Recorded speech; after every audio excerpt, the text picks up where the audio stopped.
எடப்பாடி சொன்னால் கடலில் குதிப்போம், குளத்தில் நீச்சல் அடிப்போம்.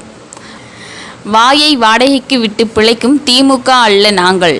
திமுகவை வெளுத்து வாங்கிய அதிமுக மாநில செயலாளர் அன்பழகன். 216 பேருக்கு இப்ப 45 கோடி இருக்குது இல்லையா? 100 கோடி கூட போட்டுக்க, சாப்பிடுங்க. ஏதாவது ஒண்ணு திட்டத்தை செஞ்சாதானே நீங்க சாப்பிட முடியும். ஒரு நாள் எப்படி கிடைக்கும்? கொடுப்பேன் சார்.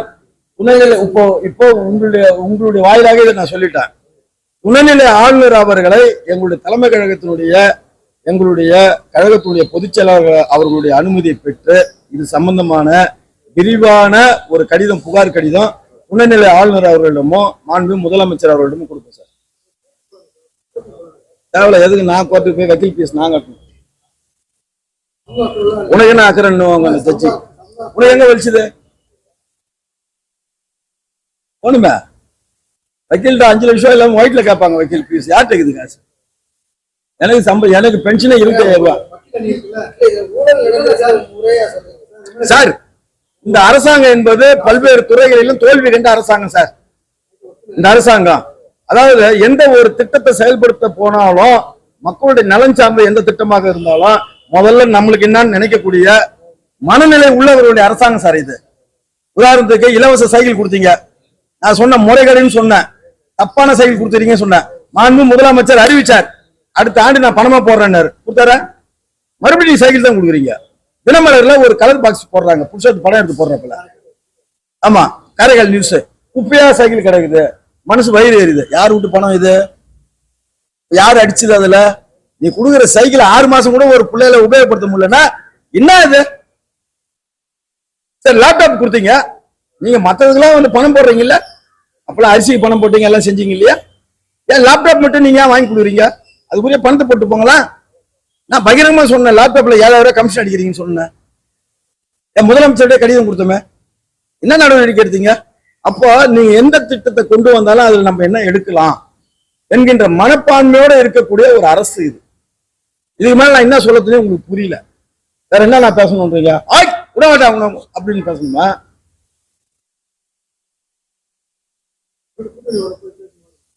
கூட்டணி ராஜாவோட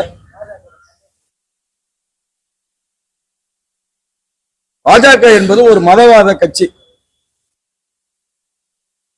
பாஜகவோட ஒட்டும் இல்லை உறவும் இல்லைன்னு சொல்லிட்டு எங்களுடைய கழகத்துடைய பொதுச் செயலாளர் பல முறை சொல்லுகிறார். திரும்ப திரும்ப வந்து திராவிட முன்னேற்ற கழகத்தை சேர்ந்தவர்களும் திராவிட முன்னேற்ற கழகத்துக்கு வாயை வந்து வாடகை விட்டு அவங்க கூட இருக்கிற கூட்டணி கட்சியினரும் இந்த பிரச்சனைய வேண்டுமென்றே பிஜேபியோட உங்களுக்கு கூட்டணிக்குதா இல்லையா, உங்களுக்கு இல்லையா இப்ப கேளுக்கலாம் ஸ்டாலின் அவர்ல. எல்லா பிரச்சனைக்கும் நீங்க சும்மா இங்க வந்து சும்மா ஒரே ஒரு பிளே கிரவுண்ட்ல ஒரு பங்கன் கூட பிரதமரை கூட்டு வரீங்களா? அப்ப உள்ளுக்குள்ள உங்களுக்கு என்ன இருக்குது? செந்தில் பாலாஜியை வெளியே விட்ட உடனே நீங்க டெல்லிக்கு போகலையா? நீங்க போயிட்டு பிரதமரை சந்தித்து தேங்க்ஸ் சொல்லிட்டு தானே வந்தீங்க. அப்ப கேட்டதுக்கு என்ன சொன்னீங்க? தமிழ்நாட்டுக்கு போதிய நிதி கேட்க போனேன்னு சொன்னீங்க. நீங்க குறிச்சிங்க சார். அத நிதி சம்பந்தமான கூட்டப்பட்ட நித்தி ஆயோக கூட்டத்தை புறக்கணிச்சவர் தமிழ்நாட்டுடைய முதலமைச்சர். பிரதமர் தலைமையில கூட்டப்பட்ட நித்தி ஆயோகனுடைய கூட்டத்தை புறக்கணிச்சுட்டு பிரதமர் வீட்டுக்கு போறாரா நிதி கேட்கறதுக்கு? அப்ப யாரை ஏமாத்துறதுக்கு? திமுகவுக்கும் பிஜேபிக்கும் நல்ல உறவு. அதிமுகவுக்கும் பிஜேபிக்கும் எந்த விதமான ஒட்டும் கிடையாது, உறவும் கிடையாது. எங்களுடைய கழகத்துடைய பொதுச் செயலாளர் அவர்கள் தெள்ள தெளிவா சொல்லுகிறார். அதனால வந்து இந்த கேள்வி வந்து ஏற்புடைய கேள்வி அல்ல.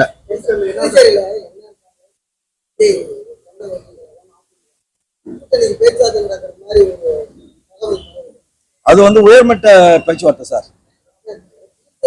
தமிழ்நாடு அதாவது சார் அதிமுக பொறுத்த மட்டும் கூட்டணி சம்பந்தமா பேசுவதற்கு இந்த மாநில செயலாளருடைய எல்லைக்கு உட்படாது. தமிழ்நாட்டில் எங்களுடைய கழகத்துடைய பொதுச் செயலாளர் கடல்ல குதின்னா நாங்க குதிப்போம், குளத்துல நீச்சல் அடிப்பான்னா நாங்க அடிப்போம். இன்னாரு கூட கூட்டணினா இன்னாரு கூட தான் கூட்டணி, இன்னாரு கூட கூட்டணி இல்லைன்னா இல்ல. அந்த கூட்டணி சம்பந்தமான முடிவெடுக்கக்கூடிய அத்தனை அதிகாரமும் கழகத்துடைய பொதுச் செயலாளருக்கு உள்ளது. கழகத்துடைய பொதுச் செயலாளர் என்ன கட்டளை இடுறாரோ அதை செய்யறதுதான் எங்களுடைய வேலை. இப்போதைக்கே பிஜேபியோட ஒட்டும் இல்லை உறவு இல்லைன்னு சொல்லிட்டாரு. அதுல நாங்க தெளிவாகிறோம். விமர்சிக்கிறீங்களே இந்த மாதிரி தமிழ்நாட்டிலேயே அந்த மாதிரி தமிழ்நாட்டுல என்ன இருக்காங்க இல்லையா? என்ன சார் இருக்குது தமிழ்நாட்டுல? தமிழ்நாட்டுல விஜய் கட்சியோட கூட்டணி இங்க வந்து 3 பேர் சார் அதிமுக கூட நாங்க கூட்டணியில இருக்கிறோம்னு சொல்லிட்டு முதல்ல என்ன சொல்ல சொல்லுங்க சார், அப்புறமேட்டு இந்த கேள்வி நான் வரேன். அதிமுகவோட நாங்க வந்து புதுச்சேரி மாநிலத்தில் கூட்டணி இருக்கிறோம் அப்படின்னு சொல்ல சொல்லுங்க, அடுத்த கேள்வி நாங்க வரோம். அவர் இப்படி இருந்தா நாங்க இப்படி இருப்போம் சார். எங்களுக்கு ஒண்ணும் இல்லை இழப்பதற்கு.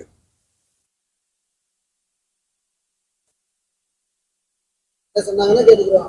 ஆமா, இந்த குற்றச்சாட்டு எல்லாம் மறந்துடுவோம்.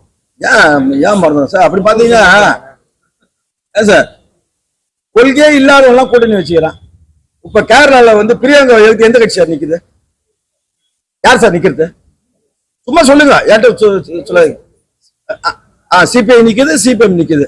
தமிழ்நாட்டுல நீ காங்கிரஸ் கூட கூட்டணி வச்சுக்கிற, நீ ராகுல் காந்தி வாழ்கின்ற அங்க எதுக்கு ஓட்டு கேட்கிற?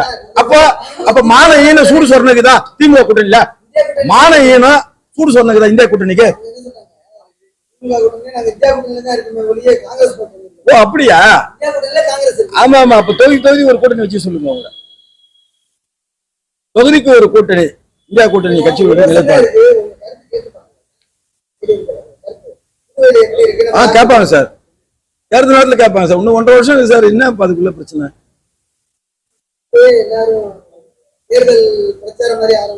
சார் யார் யார் வந்து முறைகேடு பண்றாங்களோ, யார் யார் தப்பு பண்றாங்களோ, யார் யார் மக்களை சந்திக்கிறது பயப்படுறாங்களோ அவங்க தான் சார் இப்பயே கூட்டணி பத்தி பேசுவோம். நாங்க பேச மாட்டோம். தேர்தல் இன்னும் அனைத்து அரசியல் கட்சிகளுக்கும் ஆசைப்படுவதற்கு உரிமை உண்டு. இதெல்லாம் வந்து அவங்களுடைய ஆசையை வந்து நிறைவேற்றக்கூடிய கடமையும் பொறுப்பும் மக்களுக்கு தான் இருக்குது. அது தேர்தல் நேரத்தில் தெரியும். அதிமுக என்பது ஒரு 53 ஆண்டு காலம் அரசியல் அரங்கில் இருக்கிற கட்சி. தமிழ்நாட்டில் வந்து ஒரு 32 ஆண்டுக்கு மேல ஆட்சி நடத்தின கட்சி. இன்னைக்கு பிரதான ஒரு எதிர்கட்சியா இருக்கக்கூடிய கட்சி. நாளைக்கு வந்து தமிழ்நாட்டில் எப்ப தேர்தல் வந்தாலும் சரி, 2026 முன்னாடி தேர்தல் வந்தாலும் சரி, எடப்பாடியார் தலைமையில ஆட்சி அமையக்கூடிய ஒரு பிரதான கட்சி. நாங்க ஏன் இதை பத்தி எல்லாம் பேசணும்? எங்களுக்கு என்ன ஆகுது? நீங்க வந்து எங்களுக்கு ஆட்சியில பங்கு வேணும்னு யார் யாரு கேக்குறீங்களோ, இப்ப ஆட்சி திமுக தான் இருக்குது.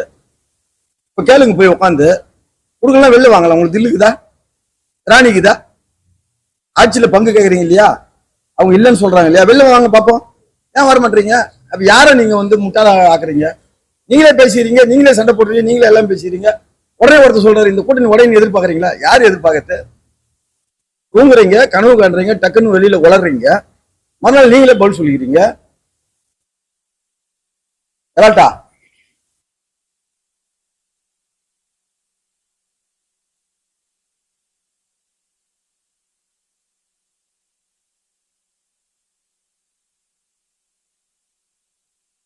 புதுச்சேரியில இப்ப என்ன சார் பிரச்சனை? முக்கியமான பிரச்சனை ஏதாவது கேளுங்க சார்.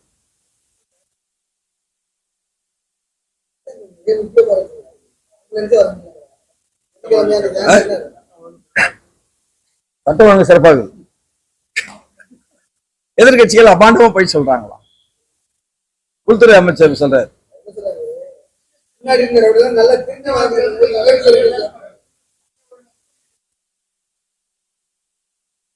ஒரு 5 நாளைக்கு முன்னாடி தான் இந்த சட்ட ஒழுங்கு சீர்குலைவு, பாண்டிச்சேரியுடைய அவல நிலை, நம்ம இன்னும் ஒரு 5 வருஷம் ஆனா இந்த ஊர்ல பொண்ணு கிடைக்கிறதுக்கு யாரும் வரமாட்டாங்கன்னு எல்லாத்தையும் சொன்னேன் நான். இதுக்கு மேல நான் என்ன சொல்றது?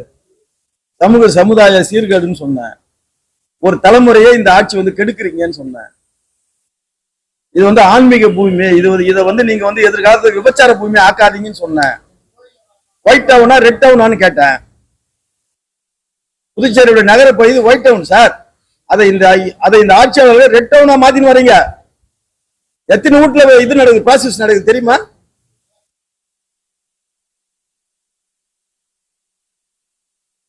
ஆன்மீக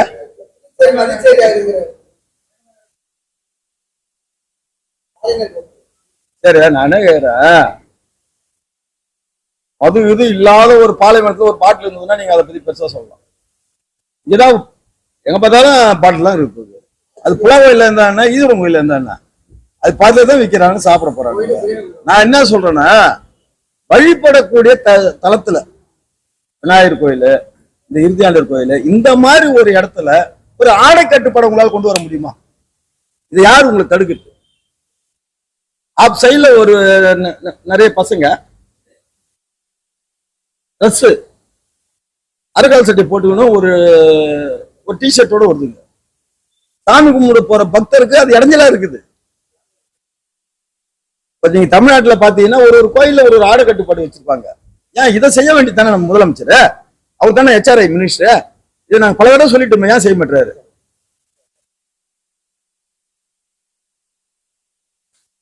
ஏன் செய்ய மாட்டாரு?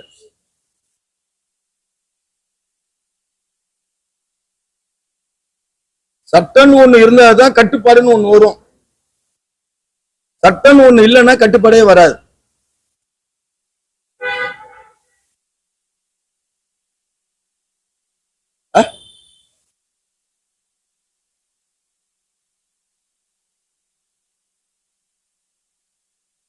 இல்ல சார், நம்ம எல்லாருமே புதுச்சேரியை பத்தி கவலை பண்ணோம் சார். சிட்டிக்குள்ள ஒரு 4000 கார் வந்தாதான் தாங்கும்னா 10,000 கார் வந்தா எப்படி சார் தாங்கும்? அதுக்கோசம் என்ன செய்யறாங்க, ஒரு சில ஸ்டேட்ல சுற்றுலாத்தலத்துல பாஸ் கொடுக்குறாங்க. சரி, இப்ப பாத்தீங்கன்னா 4000 வந்துருச்சா, முடிஞ்சு போச்சு, இதுக்கு மேல நீ வரக்கூடாதுன்னு சொல்றான். நீ அதை சொல்லுன்றான். ஆமா, பாஸ் கொடுங்கன்றான்.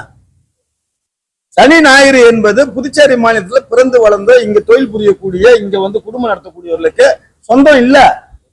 புதுச்சேரி நகரத்தை மீட்டெடுக்கக்கூடிய மிகப்பெரிய போராட்டத்தை அதிமுக முன்னெடுக்கும். சுற்றுலா பயணிகளால மெல்ல மெல்ல அழிஞ்சு போய் சீர்கட்டு போகுது போக்குவரத்து நெரிசல்.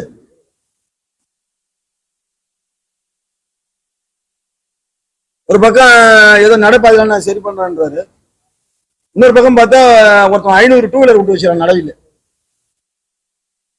ஆமா, அங்க பார்த்தா ஹோம் மினிஸ்டர் போட்டோ ஒண்ணு வச்சிருக்கான் ஆளு போலீஸ். அப்ப ஃபுல்லா இருக்குது, வண்டி எடுக்க முடியாது. அப்ப காவல்துறையுடைய கைகள் கட்டப்பட்டிருக்கு.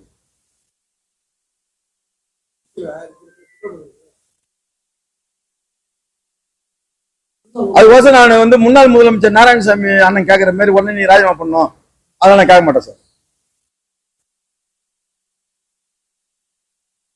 எதுக்கு எடுத்தாலும் ராஜினாமா பண்ணணும். அப்படி இது வரைக்கும் 83 தடவை கேட்டுதான் சார். இது வரைக்கும் முன்னாள் முதலமைச்சர் நாராயணசாமி 83 தடவை கேட்டுறாரு. இப்பதான் அவரு முன்னாள் முதலமைச்சர் வைத்தியம் தூங்கி எழுந்துட்டு இப்பதான் வந்துக்கிறாரு. வந்தவர் என்ன சொல்றாரு, பிடபிள்யூல 10,000 18,000 ஆக்குனீங்களா, ஏன் ஒண்ணு நீங்க அவனுக்கு உயர்த்துங்காரு. அவன் ஆர்டரே வாங்கிட்டான். என்னடா இது ஒரே புரியல.